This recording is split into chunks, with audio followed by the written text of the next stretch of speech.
Bismillahirrahmanirrahim. Assalamualaikum warahmatullahi wabarakatuh. Alhamdulillahi ala ihsani wa syukru lahu ala taufiqi wa amtinani. Asyhadu an la ilaha illallah wahdahu la syarika lahu ta'ziman li sya'nih. Wa asyhadu anna Muhammadan abduhu wa rasuluhu ila ridwanih. Allahumma salli alaihi wa ala alihi wa ashabihi wa ikhwani. Ikhwan dan akhwat yang dirahmati Allah Subhanahu wa taala, lanjutkan pembahasan kita. Bab berikutnya, bab isdira'in ni'mah, bab isdira'in ni'mati wal istighfafi bi hurmatillah. Bab tentang meremehkan nikmat Allah dan menggampangkan perkara-perkara yang diharamkan oleh Allah Subhanahu wa taala.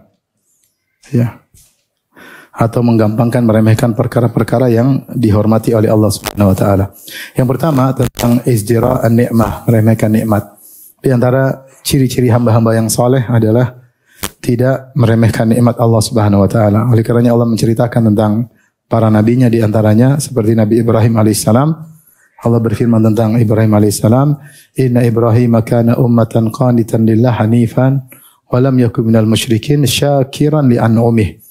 Ijtabahu wa hadahu. Kata Allah Subhanahu wa taala, sungguhnya Ibrahim adalah ummah, yaitu seorang yang teladan, qanitan, kuat beribadah, hanifan, jauh daripada kesyirikan menuju kepada tauhid, lam yakun minal musyrikin, tidak pernah berbuat kesyirikan. Kemudian di antara sifatnya syakiran li an'umih, senantiasa mensyukuri nikmat-nikmat yang Allah berikan kepadanya. Dan an'um dalam bahasa Arab adalah wazan af'ul, yaitu untuk jam'ul qillah, yaitu untuk bilangan yang kurang dari 10 dijamak dengan an'um. Adapun nikmat kalau lebih banyak dijamak dengan ni'am. Jadi nikmat itu bisa dijamak dengan ni'am, yaitu jamul kasrah kalau menunjukkan yang banyak. Kalau dijamak dengan af'ul, wazan af'ul, an'um berarti jamaknya jamul qillah, yaitu sedikit.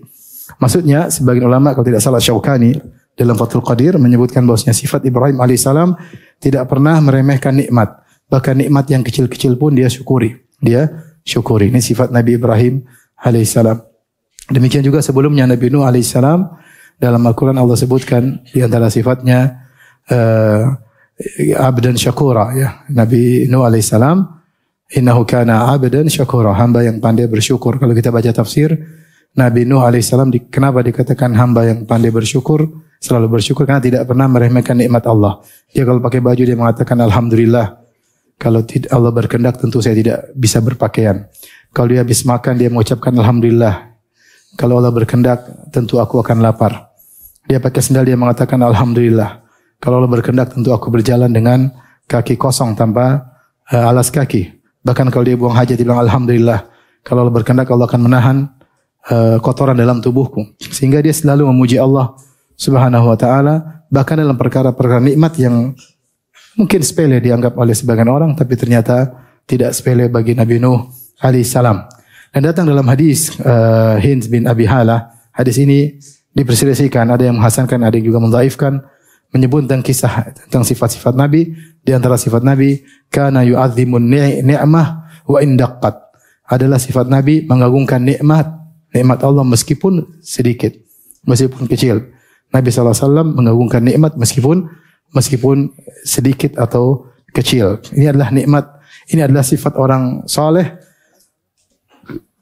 tidak meremehkan nikmat Allah Subhanahu wa taala. Sebaliknya di antara perkara yang buruk tercela adalah meremehkan nikmat Allah Subhanahu wa taala. Dan di antara sebab meremehkan nikmat Allah Subhanahu wa taala karena selalu sering lihat ke atas.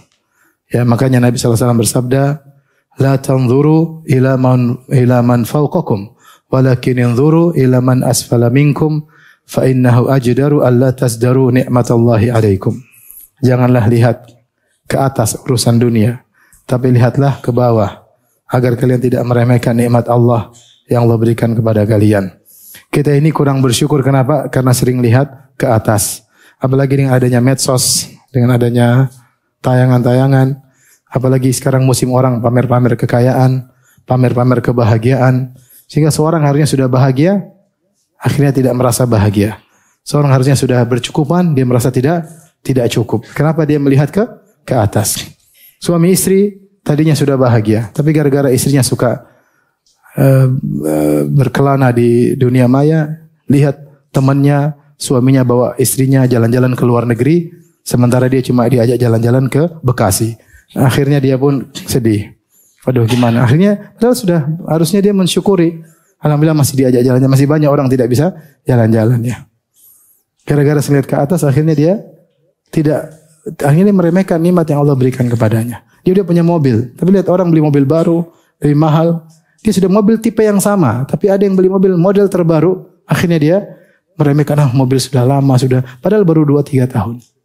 Seperti itu akhirnya seorang tidak mengagungkan nikmat Allah dan meremehkan apa yang Allah berikan kepada. Ini musibah yang terjadi di zaman sekarang. Dari satu sisi banyak orang suka pamer kemewahan, satu sisi banyak orang yang suka nonton pameran tersebut. Kita cuma salah satu dari keduanya. Kalau nggak suka pamer, suka nonton yang dipamerkan. Sehingga penyakit isinya, penyakit hati isinya. Ya, lihat sana, lihat sini, lihat sini. Coba kalau istri nggak pernah lihat medsos. Udah, dikasih uang 100.000, syukron abi. Barakallahu fiik. Jazakallah khair, ahsanallahu ilaik. Udah hafal itu bahasa Arabnya. Tapi nggak pernah ditujukan pada suaminya ya. Tapi kalau sering lihat medsos apa? 100.000, 1 juta, 10 juta. Nggak ada nilainya. Nggak ada nilainya. Allah sudah kasih kenikmatan luar biasa, tidak ada nilainya. Makanya Nabi suruh melihat ke bawah agar kita tidak meremehkan nikmat. Lihat bagaimana saudara kita di Palestina, di negeri di sana ya. Hidup mereka susah ya. Di Syam sekarang baru merdeka, baru membangun negeri. Kita sudah banyak kenikmatan kita rasakan ya. Seorang bersyukur kepada Allah Subhanahu wa taala ya. Dan memang tidak akan ya namanya dunia ini tidak akan sempurna karena memang Allah ciptakan dunia tidak sempurna ya. Mau bagaimanapun hidup kita pasti terkontaminasi dengan kesedihan, dengan kekhawatiran, pasti sakit ya. Tidak mungkin enggak sakit ya, tidak mungkin sehat terus ya. Pasti nangis, gak mungkin ketawa terus. Kalau ketawa terus orang gila. Ya, pasti sedih, tidak mungkin bahagia terus. Sifat dunia. Agar kita tahu bahwasanya ini cuma sementara. Ada di sana kehidupan yang abadi, yang senantiasa gembira dan senang, tidak pernah sakit, tidak pernah tua, dan seterusnya.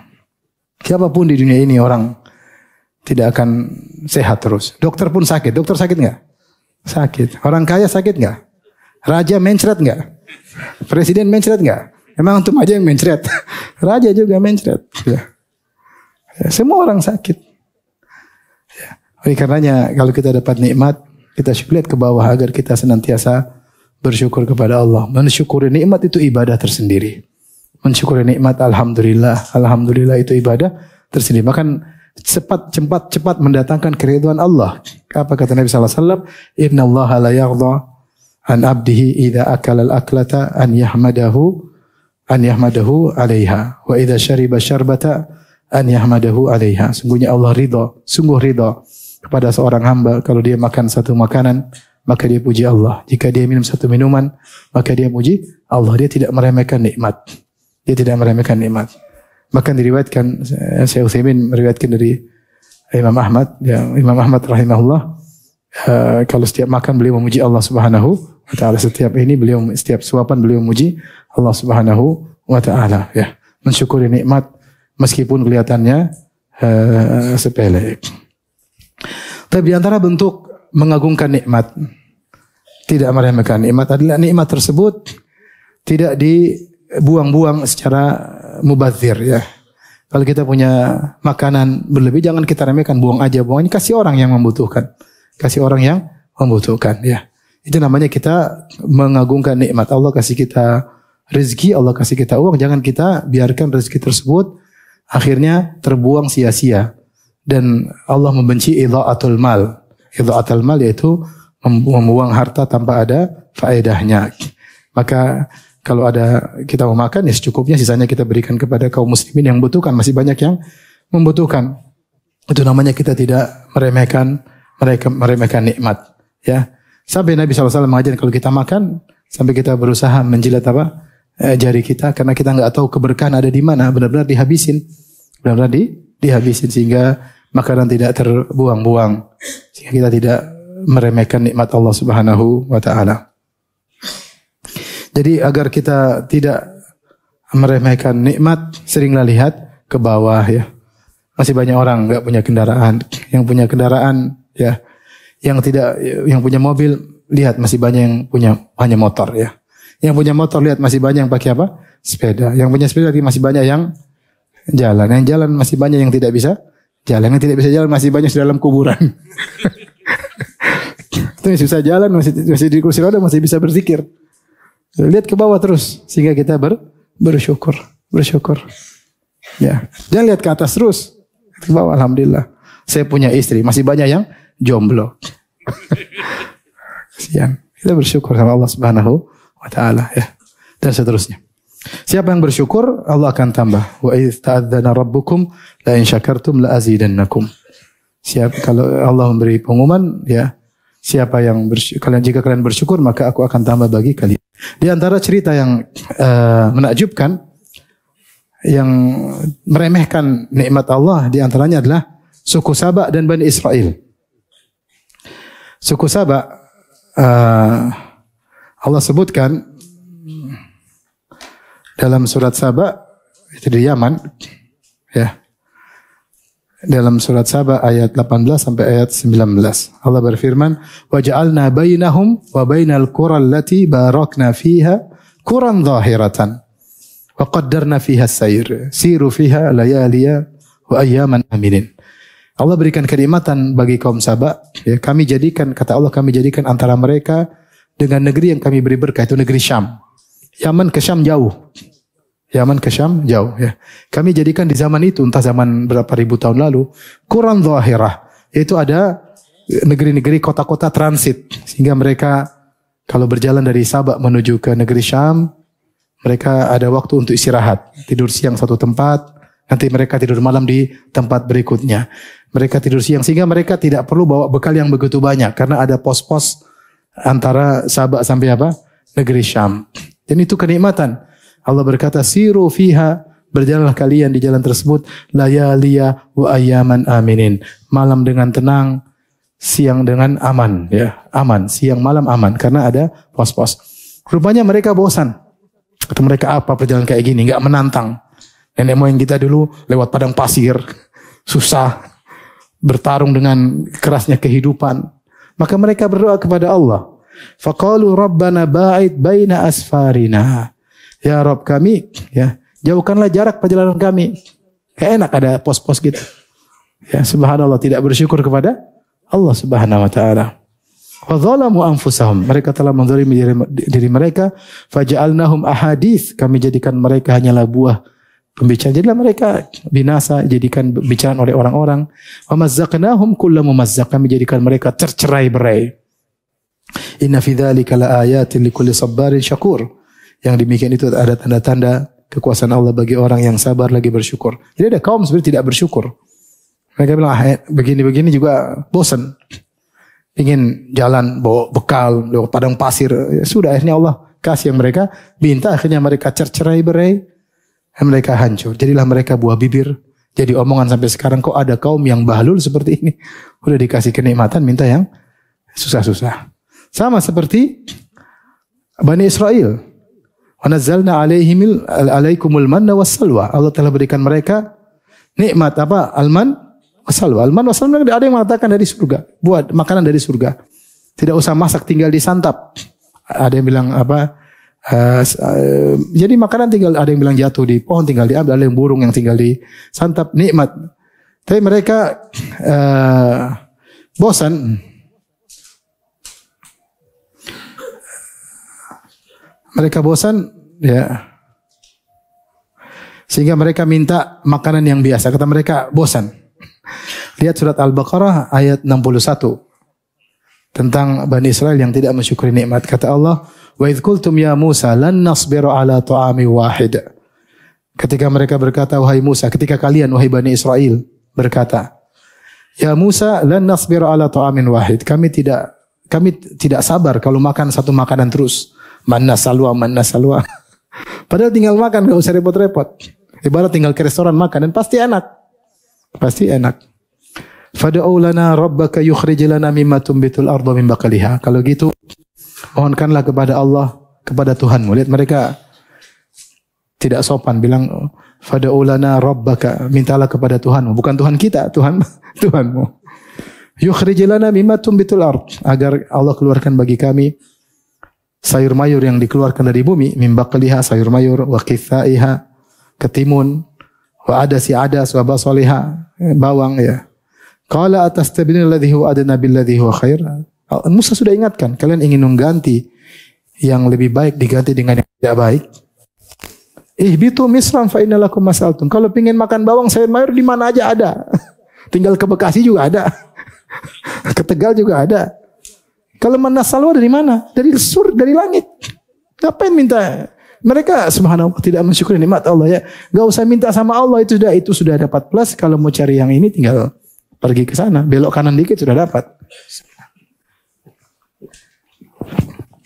Ini contoh orang tidak mensyukuri apa? Nikmat. Tidak mensyukuri nikmat. Karenanya ikhwan, nikmat banyak ya. Kita nikmat berkeluarga ya. Kita punya istri, udah punya anak-anak aja, kita rusak ya. Kita udah punya nikmat berumah tangga, nikmat persaudaraan ya. Sampai nikmat persahabatan, nikmat. Ya. Ya, kata Allah, "Lau anfaqta ma fil ardi jami'an ma allafta baina qulubihim, walakinna Allah allafa bainahum." Kalau engkau infakkan seluruh harta di atas muka bumi ini, kau tidak bisa menggandingkan mereka, tidak bisa menyatukan mereka, wahai Muhammad. Tapi Allah yang menyatukan hati-hati mereka. Subhanallah, kita bisa bersahabat itu nikmat. Betapa pedih kalau kita sudah bermusuhan, saling menjatuhkan, saling mencari kesalahan. Kalau ketemu saling melengos kanan dan kiri. Nikmat ini nikmat dijaga. Jangan kita remehkan. Jangan kita remehkan. Ya. Antum kalau udah punya istri udah nikmat, jangan ngelirik-ngelirik lagi sama perempuan yang haram. Akhirnya rumah tangga antum jadi rusak.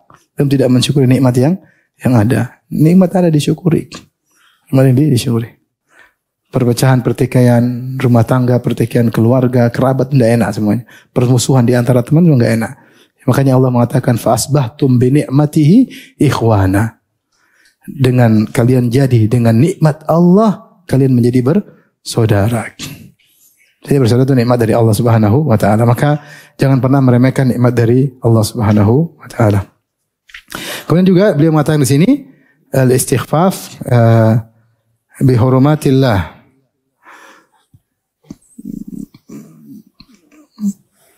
Yaitu di antara ciri orang beriman yaitu mengagungkan perkara-perkara yang diagungkan oleh Allah. Allah berfirman dalam surat Al-Hajj ayat 30, "Wa may yu'azzim hurumatillahi fahuwa khairul lahu 'inda rabbih." Dan barang siapa yang mengagungkan apa yang terhormat di sisi Allah, barang siapa yang mengagungkan apa yang terhormat di sisi Allah, maka itu lebih baik baginya. Maka seorang tahu ini adalah syiar-syiar Allah, syariat Allah, maka dia agungkan, jangan meremehkan. Kalau Allah sudah mengharamkan sesuatu, maka agungkan perkara haram tersebut, jangan diremehkan. Kalau sudah mulai meremehkan syiar-syiar Allah, meremehkan perkara-perkara yang haram, akhirnya hilanglah pengagungannya kepada Allah Subhanahu wa taala. Makanya para ulama khilaf tentang orang yang israr fil ma'siyah. Apa hukum orang yang terus-menerus fi saghirah, melakukan dosa kecil? Kalau dia melakukan dosa besar, jelas dia fasik. Dia melakukan dosa besar, dia fasik. Baik. Terus-menerus melakukan dosa kecil, apakah menjadikan dosa kecil tersebut menjadi dosa besar? Ini khilaf di kalangan para ulama. Ada yang mengatakan iya, karena kalau orang sering-sering melakukan dosa kecil berulang-ulang tidak berhenti, berarti dia meremehkan Allah Subhanahu wa taala. Dia meremehkan dosa tersebut. Dia meremehkan dosa tersebut. Ada yang mengatakan tetap dosa kecil, tidak rubah jadi dosa besar. Tapi dosa kecil yang banyak bisa sama dengan dosa besar, satu dosa besar. Tapi di antara ulama dia mengatakan dosa kecil tersebut berubah menjadi dosa. Kenapa? Karena ada istighfar. Di situ dia meremehkan dosa-dosa. Bagaimana yang dirasakan oleh pelaku dosa besar? Pelaku dosa besar dia meremehkan dosa sehingga dia melanggar. Nah itu juga bisa didapati dalam hati seorang yang sering melakukan dosa kecil, meremehkan hal-hal yang diharamkan oleh Allah Subhanahu wa taala. Bab berikutnya. Bab membenci orang saleh.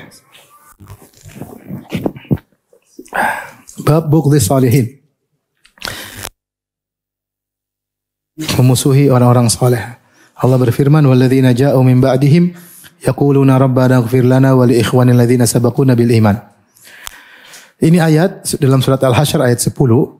Sebelumnya Allah menceritakan tentang kaum Muhajirin, kaum Ansar, di mana Allah berfirman, lil fuqara'il muhajirin alladzina ukhriju min diyarihim wa amwalihim yabtaguna fadlan minallahi wa ridwana wa yansuruna Allah wa rasulahu ulaika humus shadiqun. Itu orang fakir yang terusir dari negeri mereka, terpisah dari harta mereka, mencari karunia Allah, mereka mencari keridhaan Allah dan mereka menolong Allah dan Rasulnya.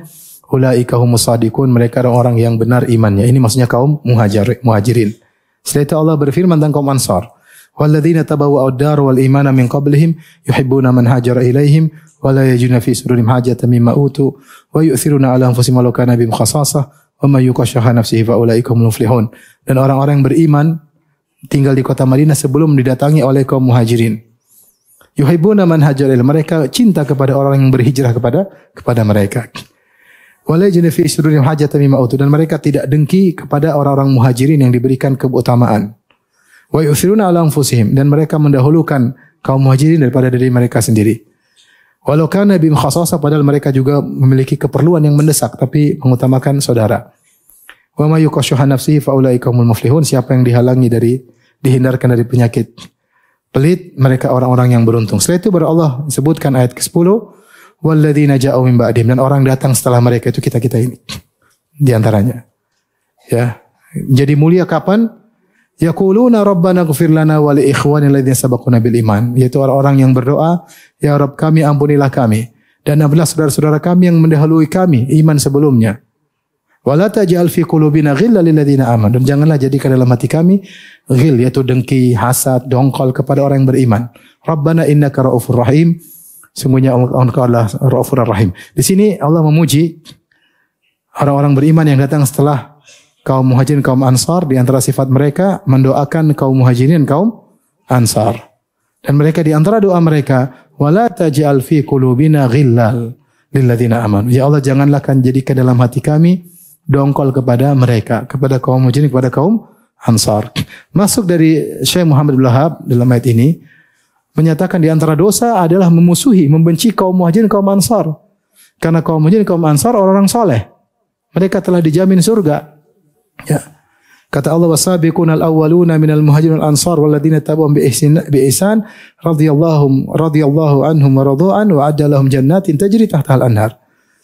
Dan orang-orang yang di luar masuk Islam, muhajirin ansar, mereka diridai oleh Allah dan Allah ridha kepada mereka dan Allah janjikan bagi mereka surga. Mereka dijamin masuk surga. Kita enggak boleh benci sama mereka, enggak boleh musuh mereka. Maka ini adalah ayat yang paling tegas membantah orang-orang Rafidhah, orang-orang Syiah yang justru sebaliknya menjadikan kebencian kepada kaum muhajirin, kaum ansar sebagai ibadah. Mereka melaknat Abu Bakar dan Umar adalah ibadah. Di antara doa mereka, Allahumma la'an sanamai Quraisy. Ya Allah, laknatlah dua berhala kaum Quraisy. Maksudnya Abu Bakar dan Umar. Wajib taihima wa tawgutaihima. Laknatlah kepada Allah, laknatlah kepada Umar. Dan wa bintaihima, kepada Aisyah dan Hafsah. Jadi mereka benci kepada sahabat merupakan ibadah bagi mereka. Maka jika kita melihat ada orang zahirnya saleh, maka jangan kita benci mereka. Yang orang saleh tidak sempurna, punya kekurangan. Tapi secara umum dia saleh, rajin ibadah, dia adalah menghabiskan waktunya untuk Islam, berjuang ya, mungkin dengan jihad, mungkin beribadah. Itu orang saleh. Zahirnya dia saleh, maka jangan benci orang saleh karena benci kepada dosa.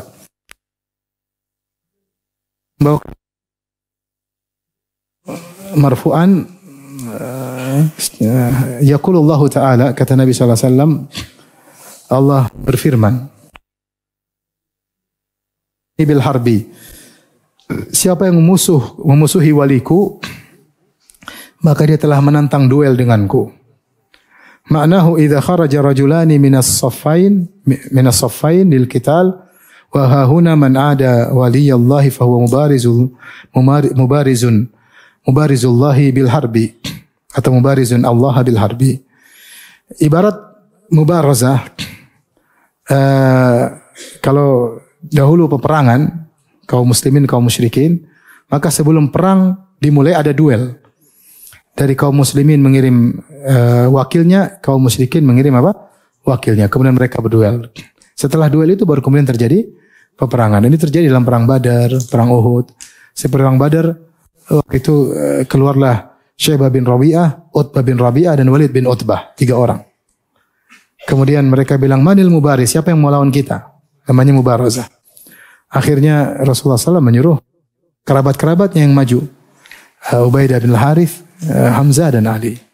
Kemudian terjadi perang, duel, dan akhirnya mereka semua tewas. Ubaidah bin Harith sakit, kemudian akhirnya meninggal dunia. Ini namanya mubarazah atau duel sebelum peperangan. Sama seperti ketika perang Uhud. Siba maju, kemudian dia mengatakan manil mubaris. Maka kemudian Hamzah maju untuk melawan Siba. Ya. Dan itu adalah duel sebelum peperangan. Di sini Allah menggunakan lafal mubarazah. Siapa yang memusuhi waliku berarti dia mengajak duel denganku. Ngeri. Dan siapa yang berduel dengan Allah dia pasti hancur dunia dan akhirat, cepat atau lambat. Tapi Allah punya makar, caranya tidak langsung, terkadang pelan-pelan, secara halus, tapi kemudian akan hancur sehancur-hancurnya dunia dan akhirat. Maka kita bahkan kalau ada ulama, kita tahu ulama ini menghabiskan umurnya untuk Islam, dia punya kesalahan, kita kritik dengan hormat. Dia salah begini, wajar, manusia tidak ada yang sempurna. Syekh Albani rahimahullah salah biasa dikritik. Kita di kampus dulu juga guru-guru kita sering mengkritik Syekh Albani, tapi dengan penghormatan. Karena tidak ada yang sempurna. Ya. Bahkan saya pernah bahas hadis tentang sholat 20 rakaat. Didhaifkan oleh Syekh Albani rahimahullah. Yaitu Umar ketika menyuruh Ubay bin Ka'ab untuk menjadi imam sholat tarawih. Dalam sebagian riwayat, Umar menyuruh 20 rakaat. Dalam sebagian riwayat 11. Riwayatnya banyak menunjukkan kalau salah Ibnu Abdul Bar, kalau saya tidak salah ingat, menyalahkan Imam Malik yang mengatakan jadi imam sholat bukan 11 rakaat tapi 20 rakaat riwayatnya. Intinya si Albani mendhaifkan hadis ini. Saya sama guru saya kumpulkan sanad-sanadnya. Kemudian saya bilang, saya ini bagaimana? Albani menurut guru saya ngomong dengan subhanallah, dengan penuh penghormatan. Syekh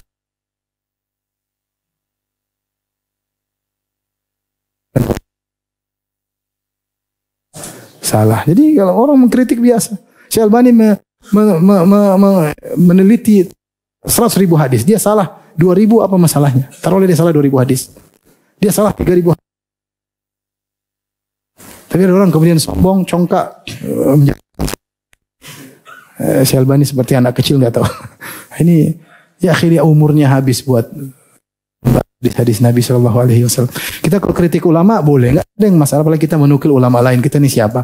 Kita berkata ulama yang begini, nggak ada masalah. Tapi ingat, orang-orang soleh kedudukan di sisi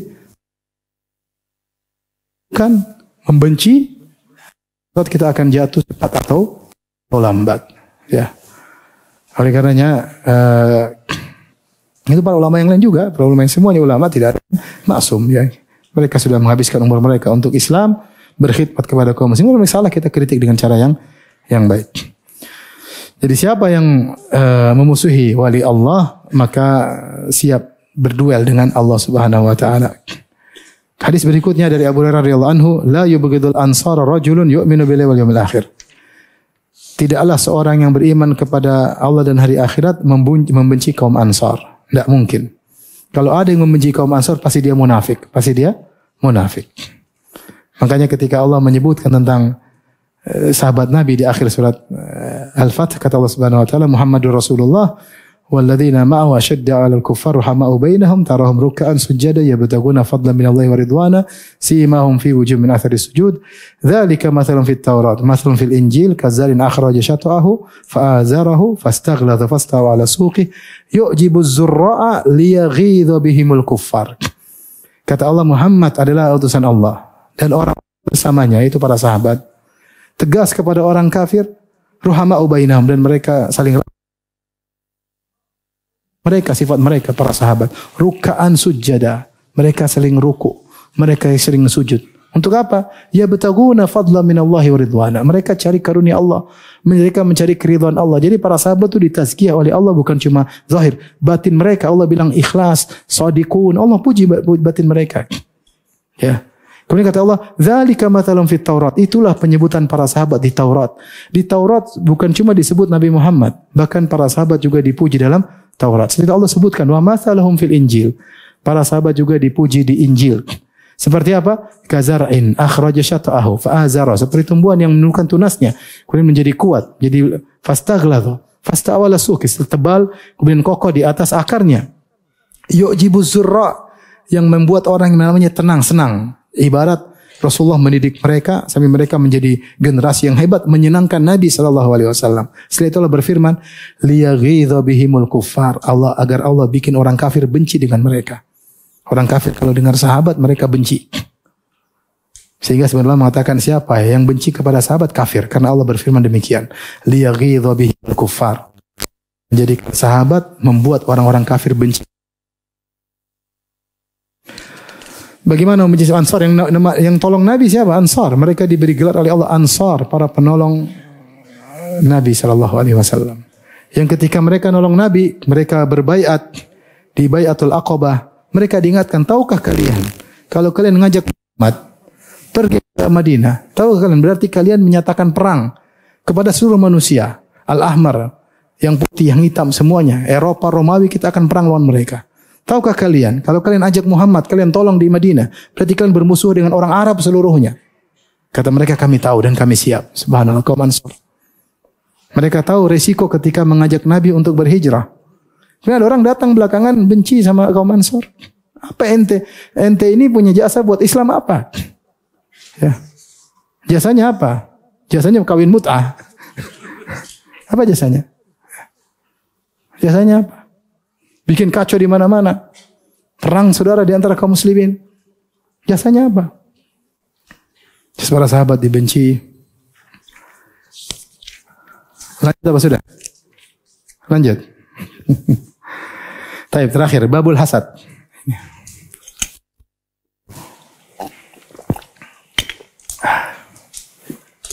Hasad ada 4 tingkatan. Yang pertama, yang paling rendah, karahiyatu an-ni'mah al-ghair. Benci orang dapat nikmat, benci doang, enggak suka. Hampir semua orang kena. Lihat ada orang beli mobil baru, jengkel. Kenapa? Jengkel aja. Lihat ada orang kawin lagi, jengkel. Jengkel aja. Lihat orang ada naik haji, jengkel. Lihat ada orang buka toko baru, jengkel. Kok jengkel? Gak tahu kenapa, jengkel aja. Itu namanya hasad. Itu hasad paling rendah. Dan inilah kata Ibnu Taimiyah rahimahullah, la yakhlu jasadun min hasad. Tidak ada jasad, tidak ada badan yang selamat dari hasad. Walakinnal karim yukhfi wal laim yubdi. Tapi orang yang mulia dia sembunyikan dan dia berusaha lawan. Adapun orang yang buruk dia akan menampakkannya. Sekedar benci saja sudah disebut apa? Hasad. Tingkatan kedua, ya, ingin nikmat tersebut hilang. Ingin nikmat tersebut hilang tapi tidak usaha. Pingin, berangan-angan seandainya. Makanya disebut hasad tamanni zawalin ni'mah anil ghair. Berangan-angan nikmat tersebut hilang. Tahu orang naik pangkat, kapan dia dipecat ya dalam hati. Ini sudah bukan cuma benci, tapi ingin dihilangkan nikmat tersebut. Ya. Lihat ada orang nikah, kapan dicerai itu. Pokoknya ingin ribut. Melihat sesuatu, lihat mobil, kapan orang beli mobil baru, kapan mobilnya dicuri. Pokoknya dia ingin nikmat tersebut hilang. Ini tingkatan kedua. Tingkatan ketiga, dia ingin nikmat tersebut berpindah kepada dia. Hilang, pindah kepada dia. Maka dia ada orang naik pangkat, kapan lengser saya yang gantikan. Dia usaha cari kesalahan orang tersebut supaya ketahuan bobroknya, lengserkan dia yang naik. Ini hasad banyak ya. Banyak seperti ada orang jualan kios sama kios laku. Kasih isu biar kios itu nggak, biar pembeli. Berarti kan pindah. Dokter hasad sama dokter. Diberikan isu dokter tersebut gini, dicari-cari kesalahan. Akhirnya dokter tersebut nggak ada lagi yang datang, pasien pindah ke dia. Itu namanya pingin hilang nikmat berpindah kepada dia. Ada orang punya istri cantik, kapan suaminya mati biar biar pindah ke saya. Ini ya, ini nomor berapa tadi? Lebih parah daripada ini, hasadnya iblis. Itu tidak perlu pindah kepada saya, yang penting sama-sama sial seperti saya. Iblis ingin Adam masuk neraka. Tidak mesti dia yang Adam keluar dia yang masuk surga, enggak. Kalau bikin Adam keluar dia yang masuk apa? Surga, enggak. Dia bilang enggak apa-apa, saya enggak usah masuk, yang penting sama-sama di neraka. Ini paling parah. Karena dia benar-benar hatinya busuk. Tidak ada keuntungan yang didapatkan di balik itu. Kalau tadi kan ada untung, suami mati diambil istrinya, kan ada untung enggak?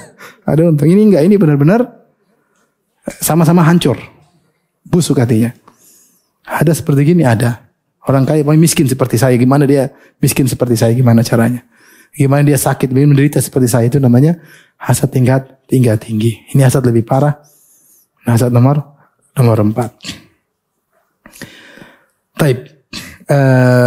Dan hasad biasanya disertai dengan aplikasi. Dia usaha untuk menghilangkan nikmat tersebut. Maka ini lebih berbahaya. Nanti akan kita jelaskan. Tapi di sini Syekh membawakan beberapa dalil. Yang pertama, qaulullah Ta'ala, am yasuduna atahumullah min fadli. Apa kalian hasad kepada orang-orang yang Allah berikan nikmat kepada karunia kepadanya? Itu orang Yahudi hasad kepada orang Arab. Nabi terakhir ternyata dari mana? Arab. Dari keturunan Bani Ismail, bukan Bani Israel. Mereka sudah ternyata bukan orang Bani Israel, tapi dari orang Arab. Ya. Makanya disebut oleh para ulama, kita tidak akan dapatkan kisah Nabi Hud dan Nabi Samud dalam Taurat dan Injil yang ada sekarang. Padahal kisah Nabi Hud dan Nabi Samud, Nabi Saleh, kaum Samud, kaum Ad dan kaum Samud dengan nabinya Nabi Hud dan Nabi Saleh disebutkan dalam Al-Quran.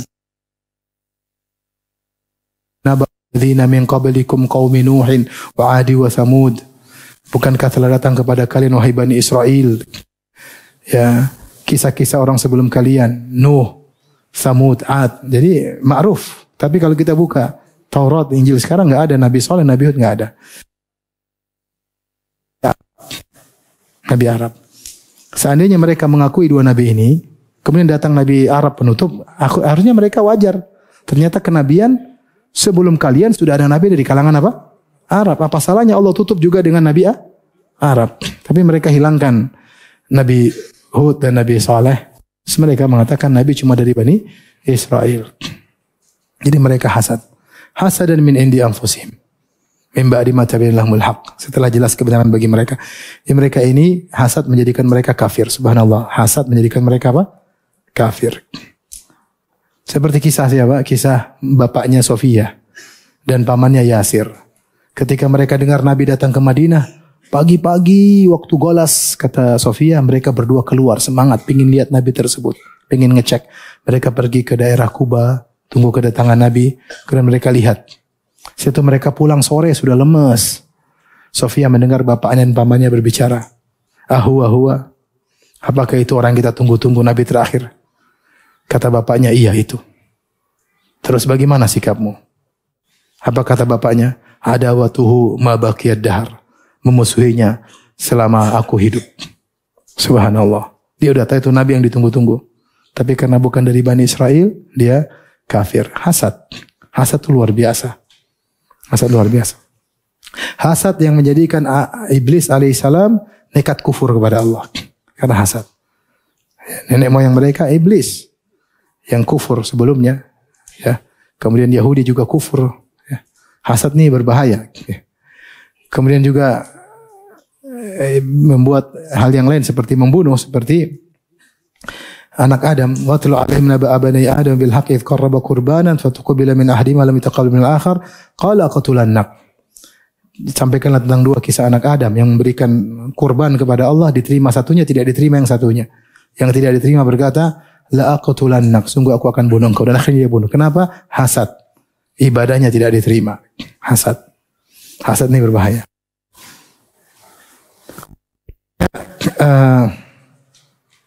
Seharusnya yang benar, ya kalau ada seorang dapat nikmat dia bahagia. Rasulullah bersabda hadis berikutnya, la yu'minu ahadukum hatta yuhibba li akhi ma yuhibbu li nafsihi. Tidak beriman salah seorang dari kalian sampai dia menghendaki bagi saudaranya apa yang dia sukai untuk dirinya. Kalau dia suka dapat kenikmatan, dia ingin saudara juga dapat kenikmatan. Kalau dia pintar, dia ingin saudara juga pintar. Bukan sebaliknya dia hasad. Kalau dapat saudara kenikmatan, dia ikut bahagia. Alhamdulillah, sudah saya dapat kenikmatan. Alhamdulillah. Ya, alhamdulillah. Apa yang kita lakukan kalau kita lihat orang punya kelebihan? Kita berdoa, Allahumma inni as'aluka min fadlik. Apa doanya? Allahumma inni as'aluka min fadlik. Ya Allah, aku minta karunia darimu. Karunia apa aja, tidak mesti seperti itu. Allah berfirman dalam surat An-Nisa ayat 32, "Wala tatamannaw ma fadallahu bihi ba'dakum 'ala ba'd. Lirijal nasibun mimma iktasabu wal nisa'i nasibun mimma iktasabu." Ya, mimma iktasaban. Janganlah kalian berangan-angan meminta apa yang Allah berikan kelebihan satu di antara kalian. Jangan kalian berangan-angan ya. Masing-masing sudah ada diberikan. Kemudian kata Allah, "Was'alullaha min fadlih." Mintalah karunia dari Allah. Ini jadi kalau kita terpukau ada orang punya mobil baru, ya Allah bagusnya. Allahumma inni as'aluka min fadlik. Paham? Tidak mesti ya Allah bikin mobil gitu, belum tentu. Ente punya mobil kayak gitu ente sombong angku. Paham? Nanti didatangi perempuan akhirnya berzina. Karena tertarik sama mobil ente bukan sama ente. Kita nggak tahu, belum tentu dapat nikmat tersebut kita bisa bersyukur, belum tentu. Kapan timbul keinginan kok dia punya saya nggak punya, langsung Allahumma inni as'aluka min fadlik. Ya untuk karunia yang pas buat kita, yang menambah ketakwaan kita, bukan menjauhi dari Allah Subhanahu wa taala. Kita enggak tahu apa yang pas buat kita, Allah yang lebih tahu, tapi minta. Fadlullahi wasi', karunia Allah luas. Baik, hadis yang terakhir. An Abi Hurairah radhiyallahu taala anhu secara marfu' Rasulullah bersabda, "Iyyakum wal hasad." Hati-hatilah dari hasad, fa innahu ya'kulul hasanati kama ta'kulun narul hatab. Karena hasad itu memakan pahala-pahala seperti api yang memakan kayu bakar. Al-ushb atau rumput-rumput yang kering. Kena api langsung habis. Rawahu Abu Daud. Hadis riwayat Abu Daud. Hadis ini secara sanadnya dipermasalahkan, tapi secara makna disepakati oleh para ulama. Maknanya benar. Hasad itu makan kebaikan-kebaikan seperti api. Api itu kalau taruh di kayu yang kering, habis nggak kayunya? Habis. Cepat atau tidak? Cepat. Sama, apalagi rumput kering. Rumput kena api langsung habis. Maksudnya Rasulullah yang menggambarkan betapa kuatnya hasad itu makan kebaikan. Kenapa? Kalau orang hasad jarang yang cuma diam-diam aja kalau hasad. Dia pasti mengaplikasikan dalam berbuat zalim. Contoh dia gibai orang tersebut. Ya. Atau dia berbuat kezaliman sama orang tersebut, dia menjatuhkan orang tersebut. Ya, apalagi sampai dia melakukan maksiat, kufur dan yang lain-lain. Sehingga hasad tersebut akhirnya membuat dia melakukan kezaliman kepada orang yang dia hasati dan akhirnya pahala dia cepat habis.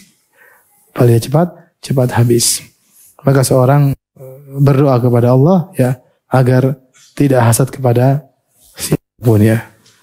Di antaranya dia berdoa, tajal fi qulubina ghillal lil ladzina amanu. Ya janganlah aku jadikan hati ini dongkol apa kepada orang beriman.